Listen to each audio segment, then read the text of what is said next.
yang disebutkan sebagai furuk kepada perbahasan duduk antara dua sujud ini, yakni sujud kedua dan bangkit untuk rakaat yang selanjutnya. Yakni lepas kita buat sujud yang kedua, bagaimana cara untuk kita bangun daripada sujud yang kedua untuk menyambung rakaat yang berikutnya. Baik. Ketika sujud yang kedua, baginda Nabi SAW mengucapkan bacaan sebagaimana yang telah kami sebutkan pada sujud yang pertama. Bismillahirrahmanirrahim. Assalamualaikum warahmatullahi wabarakatuh. Innal hamdalillah nahmaduhu wa nasta'inuhu wa nastahdihi wa nastaghfiruh wa na'udzu billahi min syururi anfusina wa min sayyiati a'malina man yahdihillahu fala mudilla lahu wa man yudlilhu fala hadiya lahu. Asyhadu an la ilaha illallah wahdahu la syarika lah wa asyhadu anna sayyidana Muhammadan abduhu wa rasuluh. Allahumma salli wa sallim wa barik ala rasulina Muhammad wa ala alihi wa ashabihi ajma'in. Qala rabbi syrah lana sudurana wa yassir lana umurana wahlul 'uqdatam min alsinatina yafqahu aqwalana, amma ba'd. Alhamdulillah, kita rafa'kan puji dan syukur pada Allah Ta'ala di atas segala rahmat dan kurniaannya. Pada malam yang mulia ini kita masih lagi dikurniakan oleh Allah Ta'ala kehidupan, kesihatan dan keafiatan untuk dapat bersama-sama kita berada di rumah Allah Ta'ala bagi meraih peluang untuk kita beriktikaf, di samping untuk kita menunggu masuknya waktu salat fardu Isya. Moga-moga dengan segala amalan-amalan yang dikerjakan ini, Allah Subhanahu wa Ta'ala memberikan pada kita ganjarannya dan juga menjadi asbab untuk kita mendapatkan keredaan daripada Allah Subhanahu wa Ta'ala. Baik, insya-Allah pada malam ini kita akan menyambung semula berkenaan dengan pembelajaran kita menerusi pengajian kitab Al-Adhkar. Sambungan pada fasal yang ke-28, yakni bacaan ketika bangkit daripada sujud dan ketika duduk di antara dua sujud. Kata Al-Imam An-Nawawi rahmatullahi alaih, disunnahkan bertakbir dari sejak mengangkat kepala dan memanjangkan takbir itu hingga ia duduk dengan tegaknya di antara dua sujud. Dan kami telah menyebutkan jumlah takbir serta perbezaan pendapat di kalangan para ulama dalam hal ini, sama ada di dalam memanjangkannya ataupun memanjangkan yang boleh membatalkan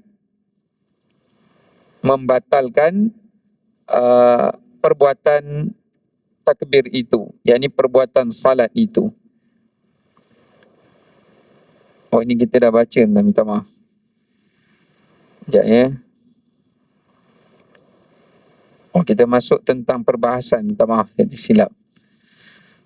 Tempoh hari kita dah baca berkenaan dengan dua doa bacaan antara dua sujud. Jadi kita masuk tentang satu perbahasan yang disebutkan sebagai furuk kepada perbahasan duduk antara dua sujud ini, yakni sujud kedua dan bangkit untuk rakaat yang selanjutnya. Yakni lepas kita buat sujud yang kedua, bagaimana cara untuk kita bangun daripada sujud yang kedua untuk menyambung rakaat yang berikutnya. Baik. Ketika sujud yang kedua, baginda Nabi SAW mengucapkan bacaan sebagaimana yang telah kami sebutkan pada sujud yang pertama. Ini kita dah bincangkan dulu. Sujud yang kedua, bacaannya sama seperti sujud yang pertama. Ketika mengangkat kepalanya, jadi bermulanya kita bangun daripada sujud adalah kita mengangkat kepala dulu. Masa kita nak turun sujud, kita meletakkan lutut dulu. Kemudian kedua telapak tangan, kemudian diikuti dengan dahi dan yang terakhirnya hidung. Itu di segi tertibnya lah.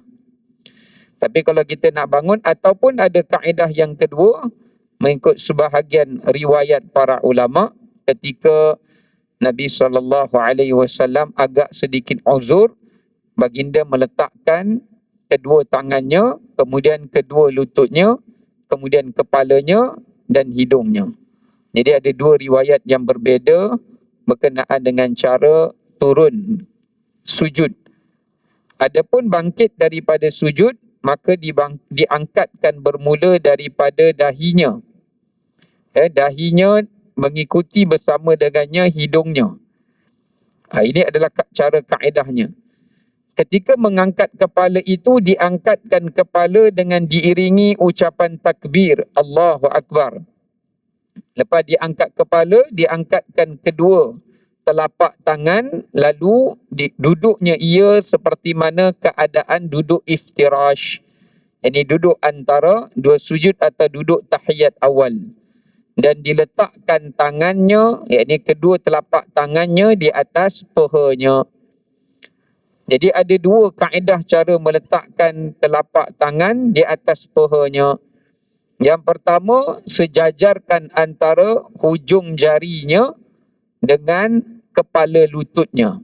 Sejajarkan di antara hujung jarinya, jari jemari tangannya itu dengan lututnya. Maknanya sejajarkan, tidak terlalu ke dalam, tetapi sejajarkan. Itu hukum dia sunat. Tapi kalau kita letak ke dalam pun dia tidak membatalkan salat, cuma dia menyalahi dan menyelisihi yang afdal. Adapun cara kaedahnya yang kedua, dalam sebagai riwayat Nabi SAW melunjurkan sedikit jari. Melunjurkan sedikit jari di bahagian kepala lututnya, maknanya sikit saja.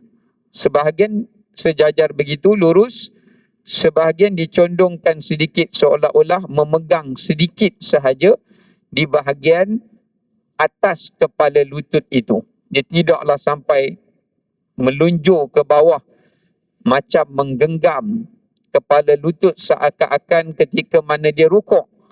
Dia tidak begitu. Kalau begitu ada larangan kerana dia menyerupai kepada duduknya anjing ataupun sa'lab, yakni musang. Kalau kita duduk dalam keadaan terlalu begitu sangat. Tapi yang ada riwayat menyebutkan Nabi melunjurkan sedikit. Kerana menutup sedikit di atas bahagian kepala lututnya itu. Sebahagiannya dibuat sedemikian. Kerana nak memastikan jari ini benar-benar ia, sebahagiannya kata kerana nak pastikan jari terus lurus menghadap arah kiblat. Dan kadang-kala baginda tundukkan sedikit pada atas kepala lutut baginda itu adalah untuk menetapkan jari supaya dia benar-benar mengelakkan daripada pergerakan, dan juga adalah cara untuk merendahkan diri apabila seseorang itu duduk antara dua sujud untuk berdoa kepada Allah Subhanahu wa taala. Itu ada dua cara kaedahnya. Baik, kemudian disebutkan lalu duduk istirahat sebentar. Ada perbincangan tambahan di sini, iaitu apakah adanya jilsatu al-istirahah, yakni duduk istirahat. Duduk istirahat ini dia tidaklah berlaku melainkan pada rakaat yang pertama nak bangun ke kedua, dan rakaat ketiga nak bangun yang keempat. Kalau rakaat kedua nak bangun yang ketiga, itu tidak berlaku. Disebabkan kerana kita ada tasyahud awal, kita ada tahiyat awal. Memang kita dah duduk pun. Tapi yang berlaku tentang perbahasan duduk istirahat ini adalah daripada rakaat pertama kita nak bangkit untuk menuju ke rakaat yang kedua. Dan diikuti rakaat ketiga kita nak bangkit menuju kepada rakaat yang keempat. Bagi solat yang 4 rakaat, bagi solat yang 3 rakaat, 1 kedua sajalah. Maka di sini ada beberapa pandangan para ulama. Di dalam mazhab Syafi'i, seperti mana pendapat Ashabus Syafi'i menyatakan bahawasanya duduk jilsah istirahah ini adalah merupakan duduk yang diterima. Maknanya dia adalah duduk yang boleh dilakukan. Duduk yang boleh dilakukan. Dan dia tidak dikira sebagai perbuatan menambah rukun bagi salat. Dia tidak dikira sebagai perbuatan yang menambah rukun bagi salat. Kerana duduk antara dua sujud ni ada satu saja bagi setiap rakaat. Jadi bukan kita mewujudkan bagi antara dua sujud ni ada dua. Dia masih kekal satu. Kerana nama duduk itu bukannya duduk antara dua sujud, tetapi nama duduk itu adalah duduk seketika istirahat sebelum ia bangkit menuju kepada rakaat yang seterusnya. Tetapi yang membedakan antara duduk antara dua sujud dan duduk istirahah ini, duduk istirahah mestilah lebih ringkas daripada duduk antara dua sujud, kerana duduk istirahah tidak diiringi padanya zikir. Kalau dia duduk kalau dia duduk istirahat itu dia iringi dengan zikir dan dia telah menjadikan ia sama seperti duduk antara dua sujud dengan keyakinannya, atas asbab itu dia telah dikira menambahkan rukun baharu bagi salat dan itu boleh membatalkan salat. Kerana rukun bagi salat dia tak boleh dikerjakan dua kali dengan sengaja. Kerana dia boleh membatalkan salat. Dia bukan perkara yang membatalkan salat ni perkara yang membatalkan wuduk saja. Atau perkara-perkara di luar salat yang dibuat di dalam salat. Tapi kalau perbuatan itu perbuatan salat, disengajakan diulang-ulang berkali-kali, dia juga boleh membatalkan. Kerana kita telah mengubah struktur atau mengubah tata cara dan kaifiat salat itu. Macam orang saja pergi tambah rukuk 2 kali. Melainkan salat gerhana lah. Dia sembahyang isyak sekali lagi, dia buat rukuk 2 kali. Kita pasal apa hang buat rukuk 2 kali? Hari ni iman lebih sikit kata. Jadi saya nak tambah rukuk 2 kali, pasal sujud dah 2, saya nak buat 2 jugalah. Maka batal solat dia. Ya, kerana tidak boleh ditambah perkara rukun bagi salat dengan sengaja sebanyak lebih daripada kadarnya. Ya, kerana ia dikira telah mengubah akan tata cara kaifiat salat itu. Jadi sebab itu duduk istirahat jangan ada zikir. Dan duduk dia mesti lebih cepat dan mesti lebih ringkas daripada duduknya ia antara dua sujud. Okay, kita lihat apa kata beliau. Di mana semua gerakannya berhenti dengan jelas. Kemudian berdiri ke rakaat kedua sambil memanjangkan takbir yang diucap ketika bangkit dari sujud sampai berdiri dengan tegak. Yang dipanjangkan adalah huruf lam daripada lafaz Allah, lafaz jalalah. Lafaz jalalah. Baik. Okey, kata Imam Nawawi di sini, bila diiring dengan takbir ketika bangun daripada sujud, Allahu Akbar, dia duduk istirahah. Masa dia duduk istirahah, dia kena pastikan semua pergerakan dia berhenti sekejap, lepas tu dia kena terus bangun menuju kepada rakaat yang seterusnya. Sambil ketika dia duduk tu, masih lagi dia mengucapkan ucapan takbir. Dia bangun daripada sujud, Allah, duduk sekejap. Kemudian dia bangun sampai kepada rakaat yang seterusnya dalam keadaan dia memanjangkan takbir. Dengan panjangnya takbir itu pada sebutan huruf lam. Pada lafaz Allah. Allah tu boleh panjang. Ya. Tapi tidak boleh panjang pada lafaz akbar. Ya, dia hanya dibolehkan memanjang pada lafaz Allah. Sebab tu kadang-kadang kita kena faham, ada setengah orang dia keliru. Dia kata siapa yang semayang baca takbir panjang-panjang, batal semayang. Pasal apa? Pasal langgar hukum tajwid. Tuan-tuan, dia kena faham. Hukum tajwid ni, dia diaplikasikan apabila kita membaca Quran. Kerana Quran dia ada disiplin dia, dia ada penghormatan dia. Dia tak boleh dibaca dengan sembrono. Tapi kalau selain Quran, dia boleh dibaca tanpa tajwid.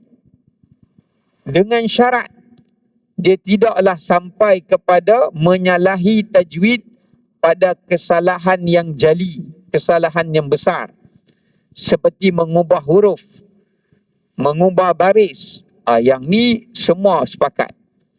Tapi takat kesalahan yang kecil, dengung, kadar panjang harakat, ini dimaafkan. Kerana dia termasuk di dalam zikir. Dia termasuk di dalam zikir. Disebabkan kerana itu, ketika kita salat, ulama memberikan kelonggaran. Lafaz Allah, boleh Allah tu boleh dipanjangkan. Walaupun kalau belajar tajwid, Allah tu mat ta'zim, kadar dia 2 harakat. Mana boleh baca lebih daripada 2? Tetapi kerana di sana memerlukan kepada isyarat, pemakluman kepada makmum. Imam nak maklum pada makmum yang imam tak berada pada posisi rukun dengan sempurna lagi, kerana nak mengelakkan daripada makmum mendahului imam. Kerana kalau makmum mendahului imam, dia membatalkan salat makmum. Jadi nak jaga maslahat salat, mana lagi utama? Maslahat salat ke maslahat tajwid? Salat. Maka dikompromikan dalam bab itu. Di setengah orang dia keliru. Dia ingat dalam semayang pun kena follow hukum tajwid. Kalau zikir kita dalam semayang follow tajwid yang betul-betul tajwid tu, lambat kita semayang. Kena jelas betul lah tu. Ya, kadarnya, berapa harakatnya. Ya. Mana katanya di situ asyhadu an la tu dah jadi mat jaiz tu. Ada kita baca berapa harakat? Asyhadu an, kita kan baca tahiyat asyhadu an la ilaha illallah. Baca cepat. Jadi mana katanya kita tidaklah yang pentingnya tidak mengubah kalimatnya, hurufnya atau barisnya. Kalau yang tu dipanggil lahnul jali, kesalahan yang besar, maka itu tidak dikompromi. Kerana dia mengubah makna dan dia merosakkan maksud daripada ayat tersebut. Ya, sebab itu kita kena fahami dalam bab ini maka diberikan kelonggaran menurut pandangan para ulama. Baik. Inilah pendapat terkuat menurut sahabat-sahabat kami. Tetapi mereka mempunyai pendapat lain bahawa mengangkat kepala tanpa takbir. Okey, ada 2 kaifiat. Ada 2 kaifiat dalam mazhab Syafi'i bagi mereka yang nak duduk istirahat. Pertama, saya terlupa tadi, ada 2 pandangan. Pandangan pertama, kata duduk istirahat ini ada. Kerana Nabi SAW melakukannya. Dalam hadis Bukhari, bila Nabi nak bangun rakaat kedua, Nabi duduk sekejap, kemudian Nabi bangun. Bila orang tanya kepada Ibnu Abbas, berapa lama Nabi duduk tu? Duduk istirahat tu. Maka kata Ibnu Abbas, Nabi duduk seolah-olah orang yang letakkan punggungnya di tempat yang panas. Katakan satu tempat tu panas, kita duduk. Biasa kalau tempat panas kita duduk tak lama lah. Kalau duduk lama tu, kebailah dia tu. Maksudnya dia duduk sekejap, kemudian terus diangkatkan punggungnya. Dia tidak duduk dengan menetap yang lama. Ya, dengan menetap yang lama.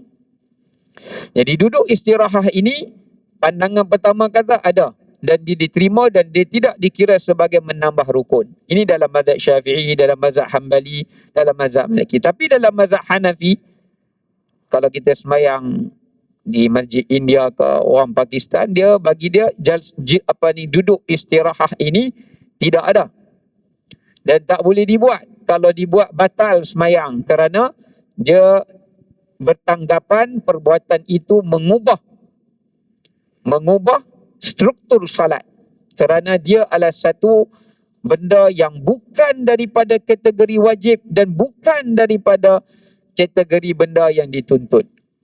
Sedangkan dalam mazhab lain dia kata ada, kerana wujudnya hadis di dalam hal tersebut. Jadi tak ada masalah lah. Terutamanya orang yang lutut dah longgar, skru pun nak kena alignment balik. Kalau dia sujud, dia terus bangkit lurus macam tu, takut dia tersembam ke belakang. Ya, elok dia nak semayang, dia pergi masuk pertandingan apa tu kita panggil lompat papan anjal. Dia rebah ke belakang pasal kaki dia tak apa nak kuat. Jadi dia kena bangun daripada sujud, dia kena duduk sekejap, dia papah badan dia bangun.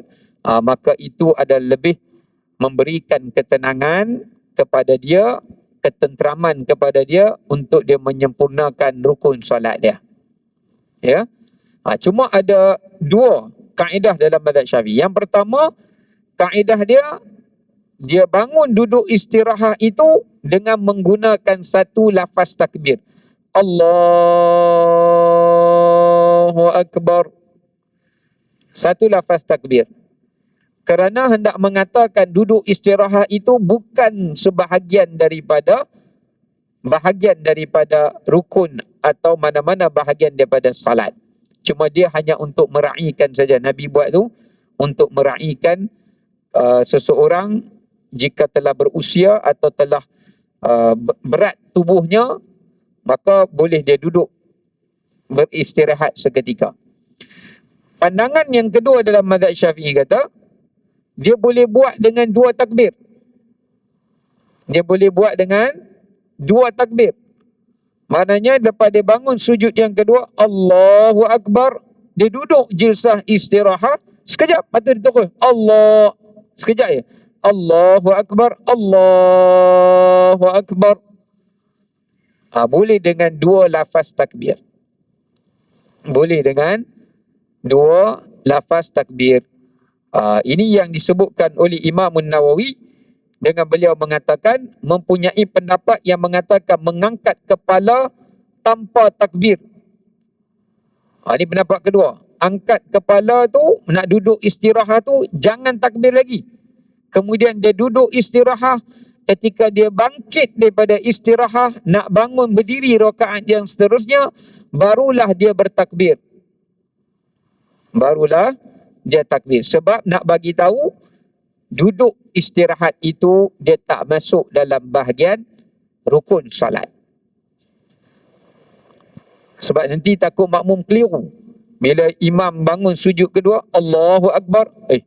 Pendek sangat imam ni. Kita nak bangun rakaatnya seterusnya. Takut nanti ada makmum yang jenis dia ligat lagi, lutut dia kuat, berlari pula 400 kali 4. Dia terus naik, mendahului imam. Kemudian dia tengok imam lafaz pula takbir yang kedua untuk bangun pada rakaat yang seterusnya.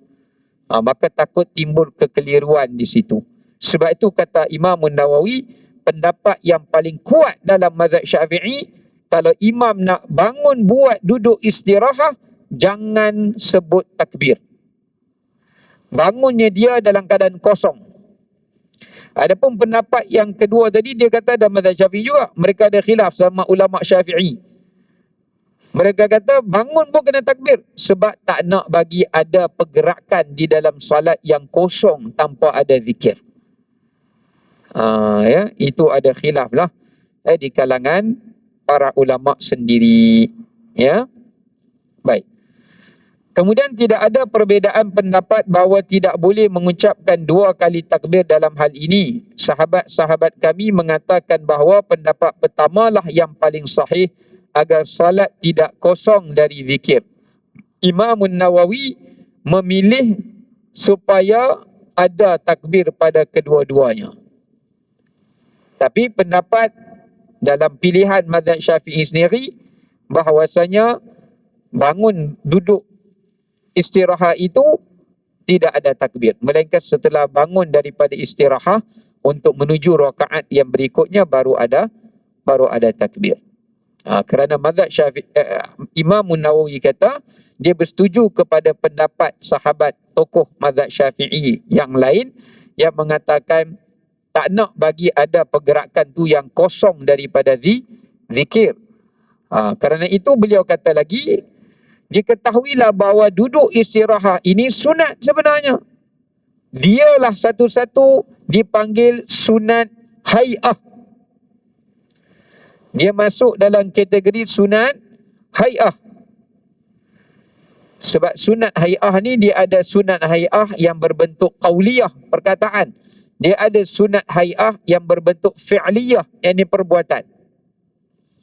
Kalau fi'liyah ni, hay'ah tu macam kita angkat tangan. Itu sunat hay'ah yang fi'liyah.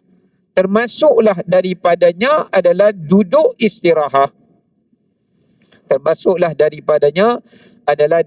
istirahat. Jadi sunat hay'ah ni siapa buat pun tak apa, tak buat pun tak apa. Tapi kalau buat, lebih baik.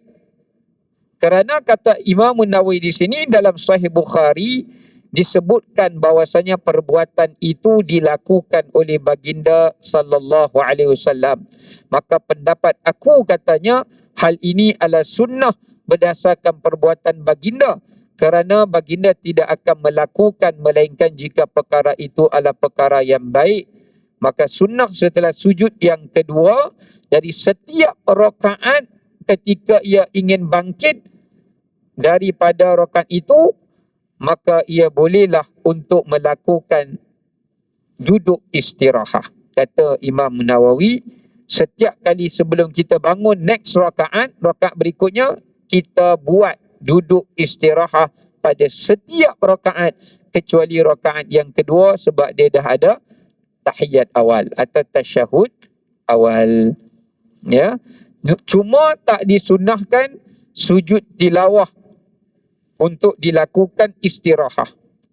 Siapa buat sujud tilawah, tak disunatkan buat duduk istirahat. Contoh, pagi subuh Jumaat, imam baca as-sajdah.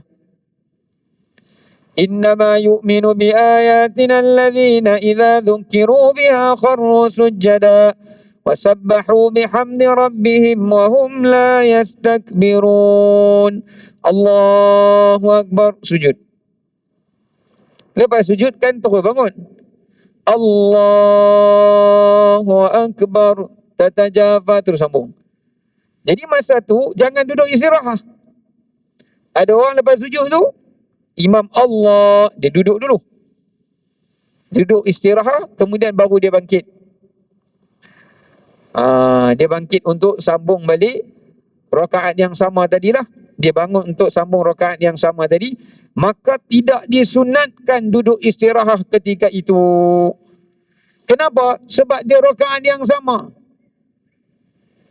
Kita tak habis lagi rakaat tu. Kalau yang Nabi SAW buat duduk istirahat tadi tu, kita dah selesai. Bila sujud yang kedua, maknanya kita dah completekan satu rakaat kita. Jadi bila kita dah sempurnakan, kita nak bangun rakaat yang berikutnya, kita duduk istirahat, itu tidak mengapa-apakan rakaat yang seterusnya, kerana tugas kita bagi rakaat itu dah selesai.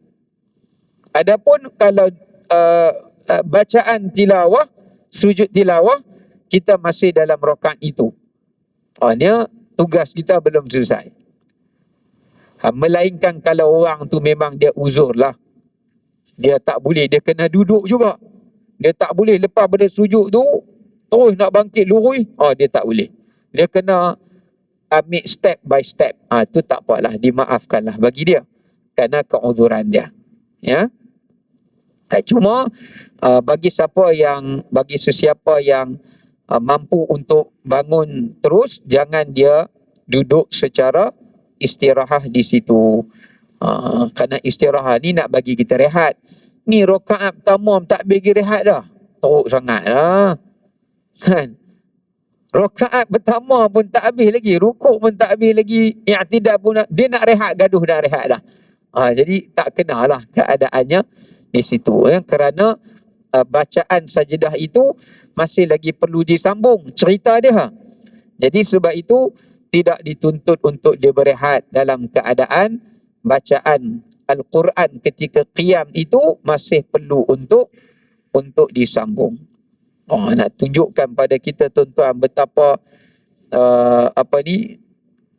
perbahasan dalam solat ni begitu telitinya para ulama bincangkan sampai bila kita boleh rehat Nabi tunjuk, bila time kita tak dituntut untuk berehat dan sebagainya, ya, kerana kita masih berkomunikasi dengan Allah Ta'ala dalam bicara kita ketika qiyam. Maka ini semua menunjukkan nilai-nilai adab, ya, ketika kita menyembah Allah Subhanahu wa Ta'ala. Macam orang duk cakap dengan kita lah, tengah duk sembang rancak ni, pum duduk. Pasal apa hang duduk? Aku tak duduk lagi. Rehat sekejap, dia kata. Seolah-olah begitulah, ya. Maka pada ketika itu tidak digalakkan. Baik. Selesai kita dalam bab yang menunjukkan tentang duduk istirahat. Tapi duduk istirahat ni ada dua kaedah. Ada dua kaifiat yang pernah dibuat oleh Nabi SAW. Yang pertama, duduk istirahat ini persis sama seperti duduk antara dua sujud. Tak ada beza. Macam kita duduk antara dua sujud tu lah. Duduk yang seperti itu. Cuma dia tak ada zikir dan dia lebih ringkas. Yang kedua, duduk istirahat itu juga adalah dengan cara duduk iqa'. Duduk iqa' ni macam mana? Iaitu kita meletakkan punggung kita di atas kedua tumit kita. Tumit kita tu bila kita sujud kan, kaki kita macam tu. Kita bangun tu punggung terus letak atas kedua tumit kaki. Lepas letak punggung atas kedua tumit, barulah kita ambil tangan kita untuk kita bangkitkan tubuh kita ini, bangunkan tubuh kita ini untuk menuju kepada rakaat yang berikutnya. Jadi kedua-duanya boleh dibuat. Ya, kedua-duanya boleh dilakukan. Kalau duduk iqa' tu, jadi duduk istirahat kita lebih pendek, lebih ringkas. Sebab kita duduk je, punggung letak je kat tumit, kita terus bangkit dah. Kalau kita lipat, dia makan masa sikit lah. Kita nak perbetul pula kaki tu, yang kita lipat tadi tu, kaki kiri kita tu. Tetapi kedua-duanya adalah duduk yang pernah dilakukan oleh Nabi SAW. Cuma riwayat menyebutkan duduk iqa' itu adalah riwayat yang lebih masyhur. Maknanya itu adalah riwayat yang lebih banyak lah. Cuma jangan bila bangkit tu dah ustaz kata rehat, kami duduk bersila lah. Duduk bersila memang tak bangkit dah. Mana katanya duduk bersila ni tak dituntut lah. Walaupun dia tidaklah membatalkan kerana dia tetap duduk. Cuma ia bukanlah satu duduk yang dilakukan oleh baginda Rasulullah sallallahu alaihi wasallam. Baik. Sebab kita kena faham tuan-tuan, Nabi SAW, kenapa Nabi buat duduk istirahat ini? Sebab Nabi semayang lama. Ya, Nabi SAW solat panjang. Jadi Nabi nak ra'ikan makmum. Ya, mera'ikan makmum ni salah satu adab. Salah satu adab imam kepada makmum. Adab makmum pada imam, dia kena taat pergerakan imam. Imam buat, dia kena buat. Dia tak boleh menyelisihi imam. Tapi dalam masa yang sama, nak kata ada dua communication, dua hala. Bukan makmum ikut selera imam saja, imam pun kena ra'i selera makmum. Sebab tu Nabi SAW menyuruh kita panjangkan rakaat pertama, daripada rakaat kedua nak ra'i makmum.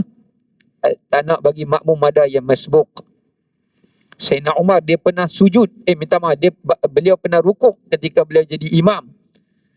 Kemudian beliau dengar ada kumpulan tentera perang yang baru balik misi peperangan kecil yang dihantar oleh beliau, telah balik, dia dengar bunyi kuda geduk-geduk duk parking nak masuk masjid.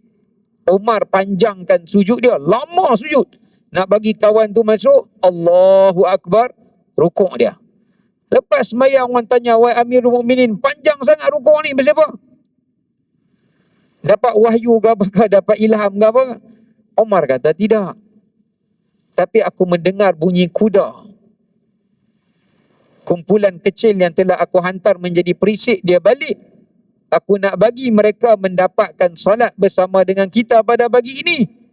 Jadi aku memanjangkan rukukku. Boleh buat lagu tu.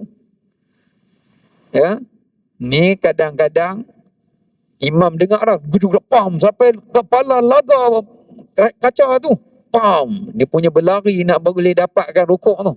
Dah berlaga, dah bengkak, lari-lari. Allah, imam sami Allah. Dia panas hati ya kawan tu. Dia kata dah kena sampai bengkak dekat 1 inci. Tak boleh rakaat yang pertama tak nak masbuk, tak sempat. Ya. Tapi kalau masjid kita yang batu tiles macam ni tak dengar lah. Kalau semayang kat masjid surau-surau di kampung tu, kita boleh berasa lah gedug-gedug. Dia punya bergegah papan tu. Ya. Baik. Kemudian tuan-tuan dirahmati oleh Allah Subhanahu Wa Taala. Kita sambung pada fasal yang berikutnya, yakni berkenaan dengan kunut subuh. Berkenaan dengan kunut subuh. Kunut pada salat subuh, kata Imam Nawawi rahmatullah, adalah sunnah berdasarkan hadis yang sahih daripada Anas ibn Malik radhiyallahu an. Anna Rasulullah sallallahu alaihi wasallam, kata Anas bin Malik, sesungguhnya Rasulullah sallam lam yazal yaqnutu fi subhi hatta faraqad dunya. Maknanya, kata Sayyidina Anas, tidaklah Rasulullah SAW itu melainkan baginda melakukan kunut pada salat subuh hinggalah baginda wafat. Hinggalah baginda wafat. Asalnya, masa mula pensyariatan salat subuh, Nabi SAW tidak buat kunut subuh. Asalnya. Ini salat subuh ni asalnya tidak ada kunut. Kemudian kata Anas, apabila berhadapan kepada waktu usia penghujung akhir hayat Nabi SAW, maka Nabi telah memulakan kunut di dalam salat subuh itu. Sehingga kata Anas, sejak Nabi SAW memulakannya di penghujung akhir hayat baginda, maka baginda tidak meninggalkannya sehinggalah baginda wafat. Sehinggalah baginda wafat. Itu kata Anas radhiyallahu an. Yang mana hadis ini diriwayatkan oleh Imam Al-Baihaqi dan Imam Daruqutni.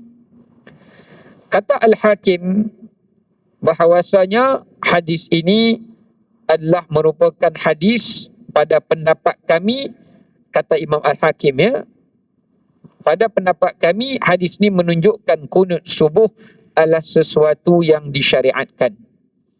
Bahkan ia termasuk daripada sunnah muakkadah. Sunnah muakkadah. Cuma dalam mazhab Syafi'i, sebahagian mereka mengkategorikan kunut subuh ni bukan takat sunat muakkad. Sebab kalau sunat muakkad, tinggal tak kena sujud sahwi. Cuma kita meninggalkan sesuatu yang sangat dituntut. Bahkan mereka mengkategorikan ia kepada sunat ab'ad. Daripada perkataan ab'ada, yang memberi maksud sebahagian daripada benda yang penting dalam semayang. Maka kerana itu, meninggalkan kunut subuh itu dalam mazhab Syafi'i, maka hendaklah ia digantikan dengan sujud sahwi. Ya, mesti digantikan dengan sujud sahwi. Sebab tu katanya, jika ditinggalkan dengan sengaja, jika ditinggalkan dengan sengaja ataupun kerana terlupa, harus dikerjakan baginya sujud sahwi.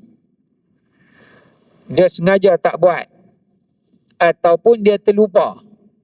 Tak sengaja lah terlupa tu. Maka kedua-duanya dituntut baginya untuk mengerjakan sujud sahwi dalam mazhab Syafi'i. Namun kalau dia tak buat sujud sahwi itu, tidak membatalkan solatnya sama sekali. Ya, tidak membatalkan solatnya sama sekali. Kadang-kadang ada orang dia terlupa Allah, terlupa. Dia ingat nak buat sujud sahwi. Sujud sahwi pun lupa. Yang dia ingat nak pergi beli sahwi di pasar awal pagi tu. Pasal takut lagi habis sayur. Jadi menyebabkan dia lupa. Tapi tak ada masalah. Ia tidak membatalkan solatnya. Baik, itu yang lazim. Baik, tuan-tuan muslimin muslimat yang dirahmati oleh Allah.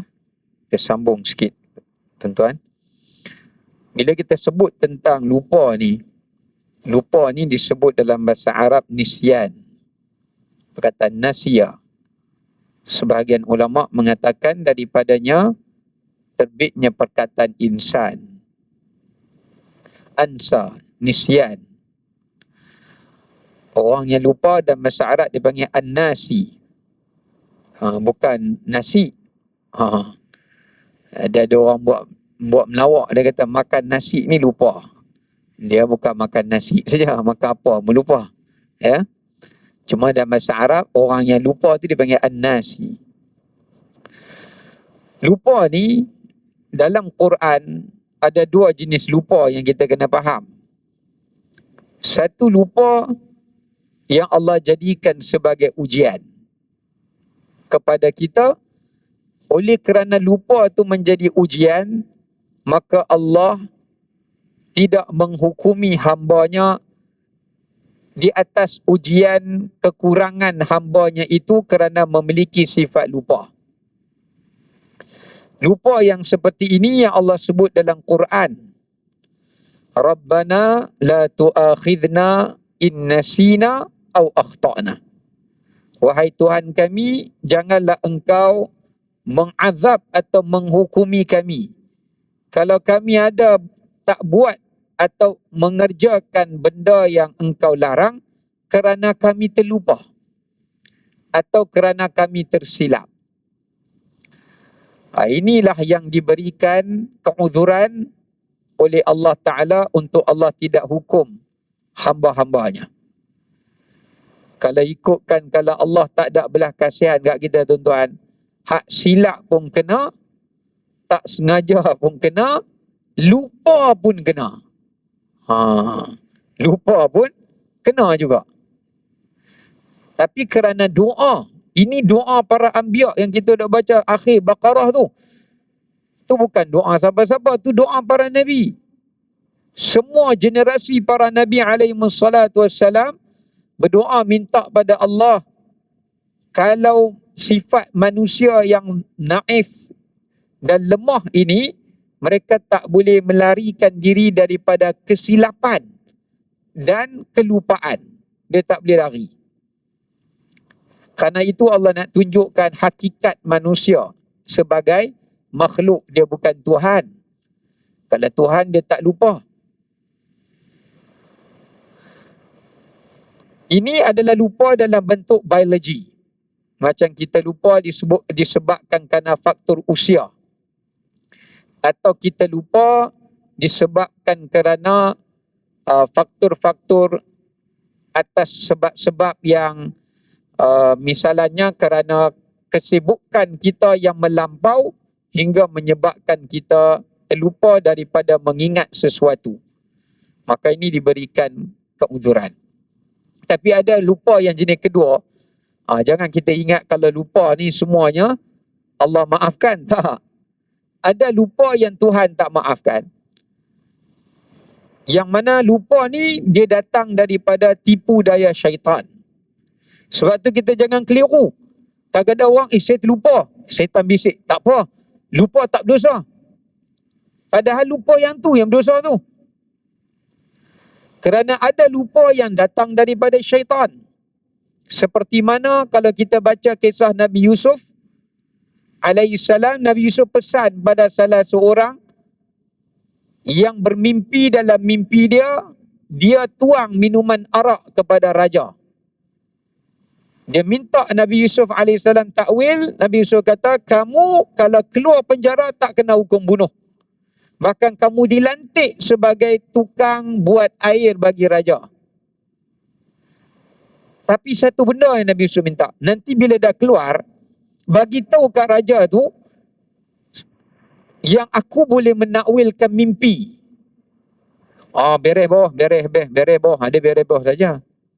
Okey, nanti saya beritahu, saya abang lah nanti. Dia keluar, dia lupa.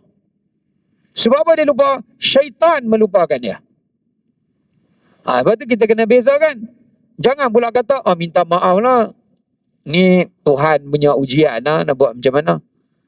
Tak, syaitan melupakan. Maksudnya, kalau kita ada niat nak buat benda baik, kemudian kita lupa, tu datang daripada syaitan. Tu bukan sebab faktor tua. Kita misalnya contoh, nak datang masjid, dah bubur duit dah dalam poket ni. Masuk masjid, cari tabung, duit sedekah. Masuk, keluar sampai balik. Lupa. Tak apa bang. Pahala dapat dah, setan kata. Pahala niat dapat dah. Memanglah sampai berapa lama nak dapat pahala niat. Setiap kali masuk balik lupa. Setiap kali masuk balik lupa. Last sekali duit tu masuk akaun dia. Setan bagi lupa saja. Jangan terperangkap dengan tipu dari syaitan. Memanglah niat tu dapat. Tapi kalau dah berkali-kali masuk masjid lupa dia, setan kata baguslah lagu ni. Aku gunakanlah tipu daya ni untuk mengatakan lupa tak apa. Kita dah niat nak buat benda baik, tapi kita lupa. Syaitan melupakan kita. Sama juga dengan kisah Nabi Musa alaihissalam yang berjalan bersama dengan temannya dalam suratul Kahfi. Nabi Yusha. Nabi Musa kata pada Nabi Yusha, nanti Allah akan tunjukkan di sini tempat aku bertemu dengan lelaki saleh Khidir. Nanti kau ingatkan aku di tempat ini. Pertemuan antara air laut masin dan air tawar. Tapi bila dah duduk situ, Yusha tidak ingatkan Nabi Musa alaihissalam. Sampai mereka pun dah jalan jauh dah. Kemudian Nabi Musa kata, berhenti makan. Dia kata, mana ikan? Tadi saya dah tengok ikan tu lompat masuk di tempat yang Tuhan sebut. Di sinilah tempat yang Allah suruh. Maka kata Yusha, yang melupakan aku fa'ansahu syaitan. Yang melupakan aku syaitan. Dia cakap, dia tak sandar pada Allah. Contoh kita hafal Quran. Kita dulu kecil-kecil sekolah sanawi ke apa ke pernah hafal surah Juzuk Amma. Lepas tu bagi alasan, Ustaz tua-tua ni lupa dah. Siapa suruh tak ulang? Syaitan kata tak apa. Lupa sebab tua. Padahal kalau kita ulang, kita boleh ingat. Kecuali duk ulang-ulang pun lupa juga. Yang tu Allah maaf lah. Tak boleh buat apa. Dah tak ada ubat dalam tu. Tapi syaitan memperdayakan. Lupa kalau benda ni tak apa. Bukan ingatan tak macam dulu dah. Kita pun tak ambil tahu. Memang lupa lah. Disebabkan kerana itu, kita kena bezakan antara lupa yang datang daripada tipu daya syaitan. Macam kita lupa bilangan rakaat semayang. Kita jadi ragu-ragu. Dah semayang ke, ada apa ke, wuduk ke, ada wuduk ke, batal ke tidak. Dia timbulkan keraguan kerana dia datangkan lupa. Maka ini datang daripada tipu daya syaitan. Sama juga satu orang, dia lupa bayar hutang kawan dia. Kawan dia telefon, berapa? Dia cakapnya macam, hutang macam mana Haji? Allah, saya lupa lah nak buat macam mana Tuhan bagi ujian macam ni. Kalau dah Tuhan bagi ujian lupa ni, kira halal lah. Saya Tuhan pun tak hukum orang lupa. Tu bukan Tuhan yang bagi lupa, tu syaitan yang lupakan dia. Ya, untuk dia membayarnya. Jadi sebab tu kita kena bezakan. Biasa dalam semayang, memang kita akan banyak lupa sebab syaitan akan melupakan kita. Lupakan bacaan ke, lupakan rakaat ke, dia akan lupakan. Ya, sebab itulah disyariatkan sujud sahwi. Ya, sujud sahwi tu untuk orang yang lalai ataupun lupa di dalam salat dia. Tapi kita tak dengar dalam ibadat lain ada lupa. Saya dengar. Saya lupa dah puasa ke dak Ramadan ni. Tipu lah. Atau orang bayar zakat, dia pergi lembaga zakat, dia dah bayar. Lepas tu dia main balik. Saya lupa, saya dah bayar belum? Confirm dia tak akan lupa. Nak pula duit dia kena bayar banyak pula zakat, lagi dia tak lupa. Pasal kita takkan jumpa dalam ibadat yang selain daripada itu. Tapi yang ada syaitan melupakan dia untuk dia bayar. Yang tu adalah. Untuk melupakan dia dah bayar ke belum tu tak ada. Ya. Okey, baik. Wallahu taala alam bisawab. Sekadar itu kita untuk malam ini, insya-Allah kita akan sambung pada kuliah yang seterusnya. Assalamualaikum warahmatullahi wabarakatuh.